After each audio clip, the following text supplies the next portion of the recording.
Hello guys, welcome back to my channel accountancy with Ruhani. तो आज हम इस वीडियो में कैश फ्लो स्टेटमेंट का फोर्थ पार्ट करेंगे, जिसमें हम एक प्रैक्टिकल क्वेश्चन को सॉल्व करके देखेंगे और कुछ न्यू एडजस्टमेंट्स को समझेंगे। इस टॉपिक से रिलेटेड मेरा ये आखिरी वीडियो है, और जिसने मेरी लास्ट 3 वीडियोस नहीं देखी हैं तो मैंने जो है लिंक डिस्क्रिप्शन बॉक्स में दे दिया, वहाँ पे जाके देख सकते हैं। तो चलिए शुरुआत करते हैं। तो ये है कैश फ्लो स्टेटमेंट का आपका क्वेश्चन, जिसमें आपको सबसे पहले दे रखा है बैलेंस शीट, ठीक है, वो दे रखी है आपको यहाँ तक। उसके बाद दे रखा है नोट्स टू अकाउंट्स, और फिर दे रखा है एडिशनल इन्फॉर्मेशन। अब पैसा सबसे पहले हम एडिशनल इन्फॉर्मेशन में देख लेते हैं क्या मांग रहे हैं। सबसे पहले है अ machine with a book value of ₹40,000 sold for ₹25,000। 40,000 की थी मशीन, वो 25,000 में बेच दी। डेप्रिसिएशन जो है 17,000 उस पर लगी हुई है।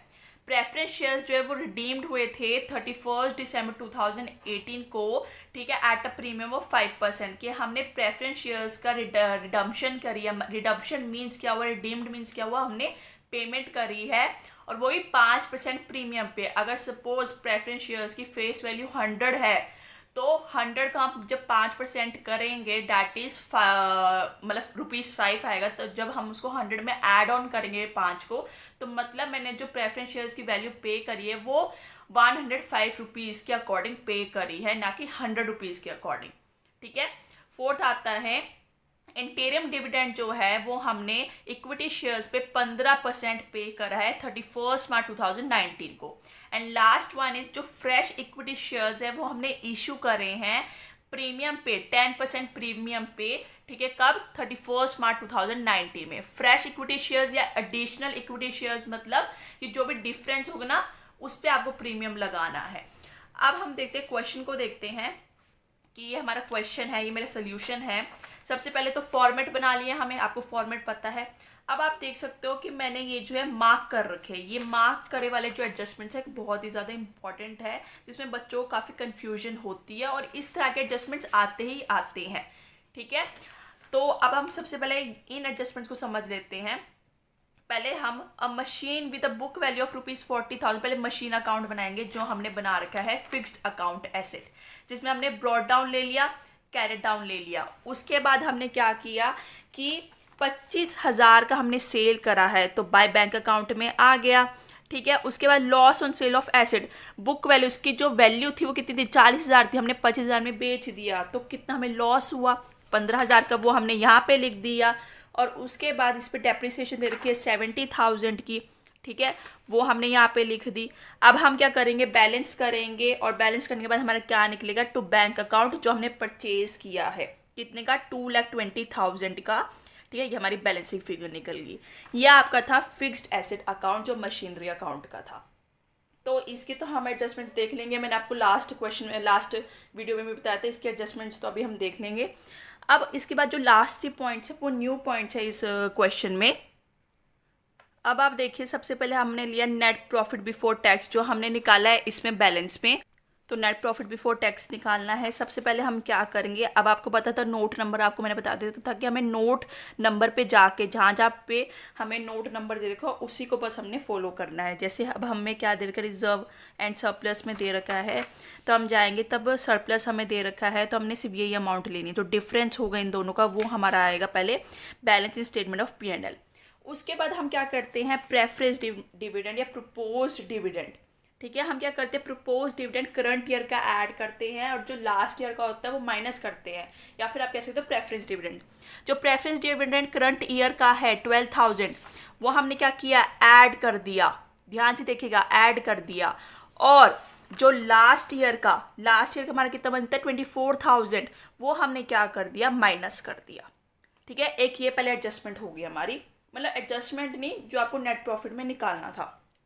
उसके बाद आता है एडजस्टमेंट का। अब एडजस्टमेंट का ध्यान से देखिएगा, ये fourth point, interim dividend pay करना हमने इक्विटी शेयर्स पे ऑन 31 मार्च 2019, जो 15% किया था। जब भी आपको डेट दे रखी हो 31 मार्च 2019, तो आपने क्या करना है, आपने जाना है इक्विटी शेयर्स पे, जो हमारा अगेन शेयर कैपिटल, जो नोट नंबर है वहाँ पर दे रखा है इक्विटी शेयर कैपिटल। अगर आपको डेट 31 मार्च 2019 दे रखी है, तो आपको जो है दूसरी वाली लेनी है ईयर, डैट इज 2018। मतलब जो 15% है वो हमारा इस पे लगेगा, ठीक है, किस पे लगेगा, इस पे लगेगा 3 लाख पे। तो 3 लाख का 15% करेंगे डैट इज 45,000, वो यहाँ ऐड हो गया, ठीक है। और हमने यहाँ से क्या कर दिया, इंटरिम डिविडेंड पेड किया वो यहाँ से माइनस कर दिया। एक एडजस्टमेंट आपकी हो गई, ठीक है, मशीन वाली एडजस्टमेंट भी हो गई, डेप्रिसिएशन वाली भी एडजस्टमेंट भी हो गई। उसके बाद आता है, अब आपने नेट प्रॉफिट निकाल लिया। उसके बाद आता है हमने नॉन कैश और नॉन ऑपरेटिंग आइटम्स को क्या करना है, एडजस्ट करना है। सबसे पहले आता है डेप्रिसिएशन, हम लेते हैं इसमें। हमने डेप्रिसिएशन ले लिया, जो हमें 70,000 रुपये दे रखा था वो हमने ले लिया, ऐड कर दिया।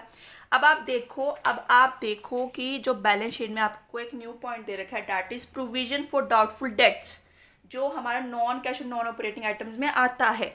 तो ये क्या हो रहा है, बढ़ रहा है। क्या हो रहा है, ये बढ़ रहा है। 15,000 थे 10,000 थी, आपका बढ़ रहा है, 5,000 आपका बढ़ रहा है। जो डिफरेंस लेंगे 5,000 आपका जो है इंक्रीज हो गया है। तो क्या करा, वो ऐड कर दिया, ठीक है।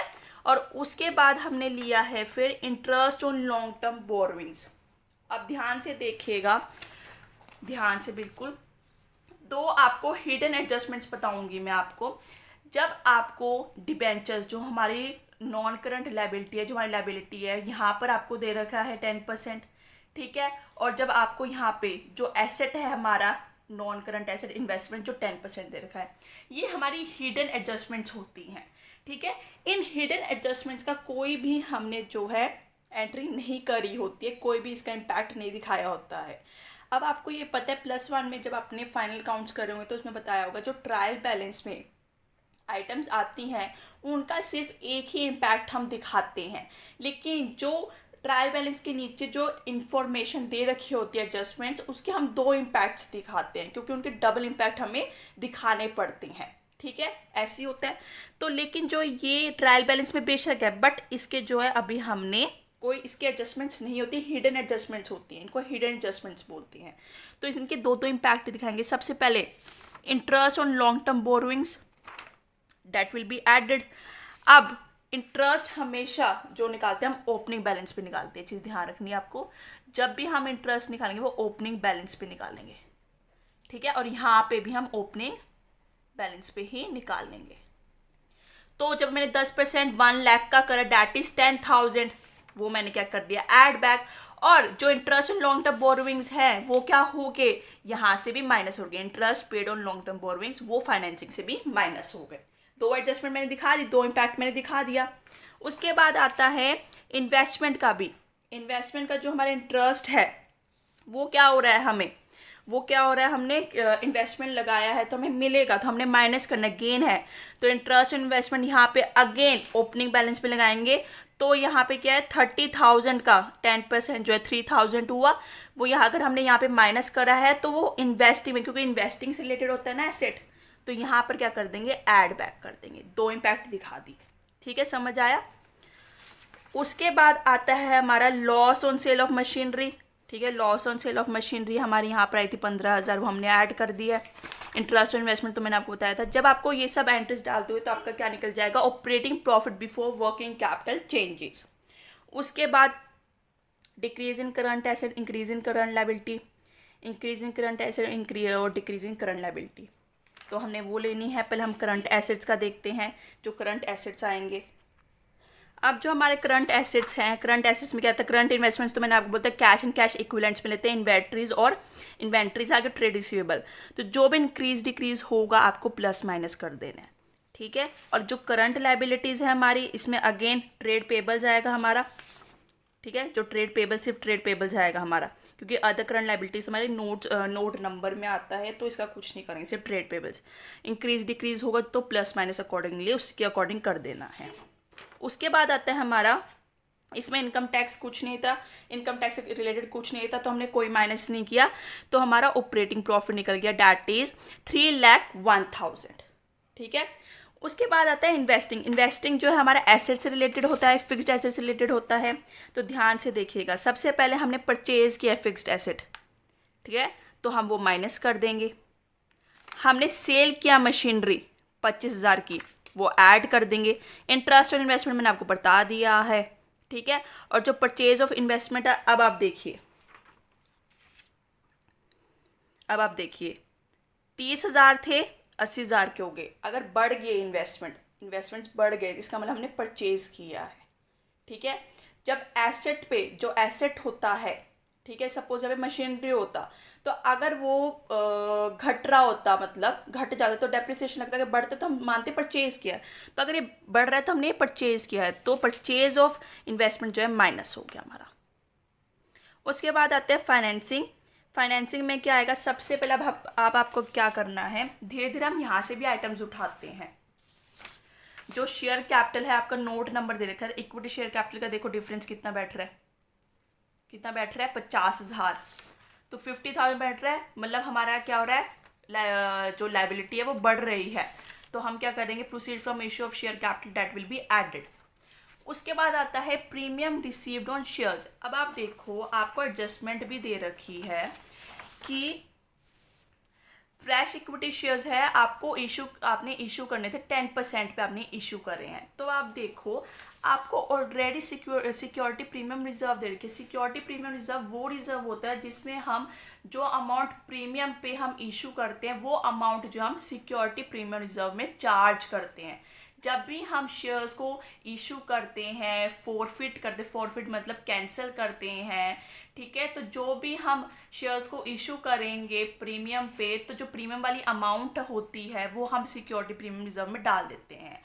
अगर आपका यहाँ पे सिक्योरिटी प्रीमियम रिजर्व नहीं दे रखा होता तो हम नॉन कैश और नॉन ऑपरेटिंग आइटम में लेते, लेकिन आपको ऑलरेडी दे रखा है, इसलिए ट्रायल मतलब एक तरह से बैलेंस शीट में है, तो इसका एक ही इम्पैक्ट आएगा। तो हम क्या करेंगे, ये बढ़ रहा है तो ये क्या करेंगे, हम लोग ऐड कर देंगे, ठीक है, वेरी इंपॉर्टेंट पॉइंट। उसके बाद आता है हमारा डिबेंचर्स, ठीक है, डिबेंचर्स आता है हमारा। डिबेंचर्स कहाँ पर है, ये रहा।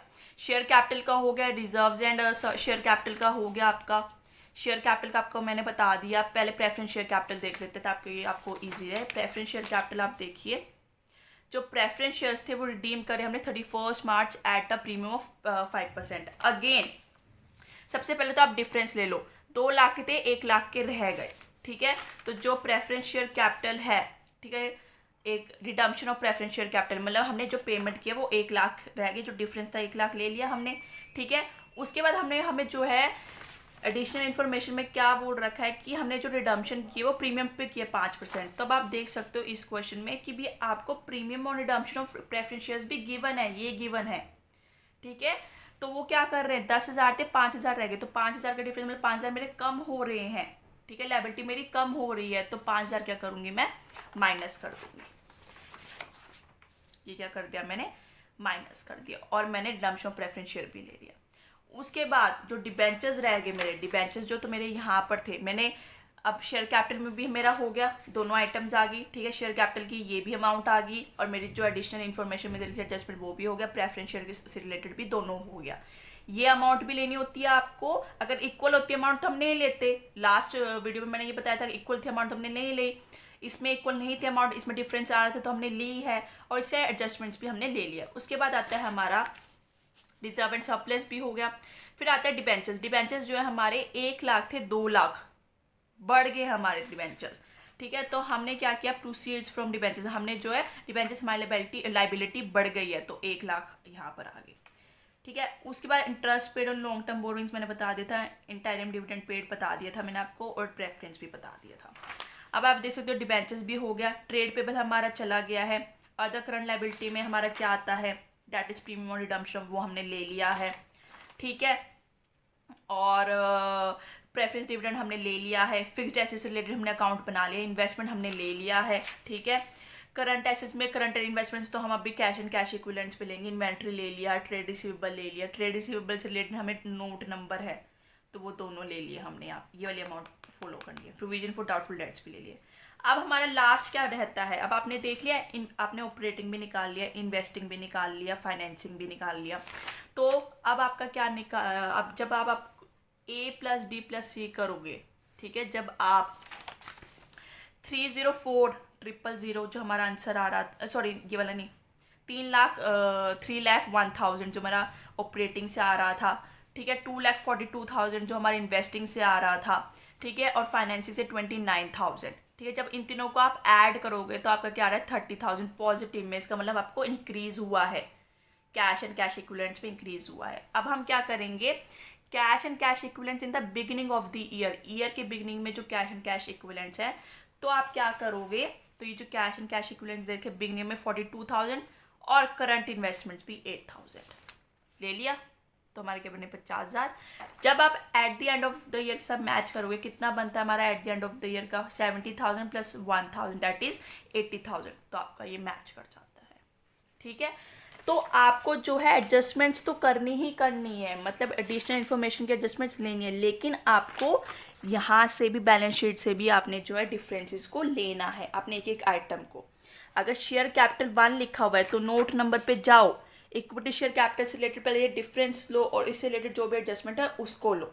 अगर सिक्योरिटी प्रीमियम रिजर्व गिवन है तो उससे रिलेटेड एडजस्टमेंट करो, ध्यान से देखना क्वेश्चन। अगर कुछ नहीं गिवन तो आपका नॉन कैश नॉन ऑपरेटिंग में भी आएगा, फिर फाइनेंसिंग से भी माइनस होगा, ये सब चीज़ें आपको ध्यान रखनी है। ठीक है, तो ये था आपका क्वेश्चन, आई होप आप लोगों को समझ आया होगा। ठीक है, तो नेक्स्ट वीडियो में हम लोग जो है न्यू चैप्टर स्टार्ट करेंगे। ये मेरी लास्ट वीडियो थी कैश फ्लो स्टेटमेंट की, तब तक के लिए बाय बाय।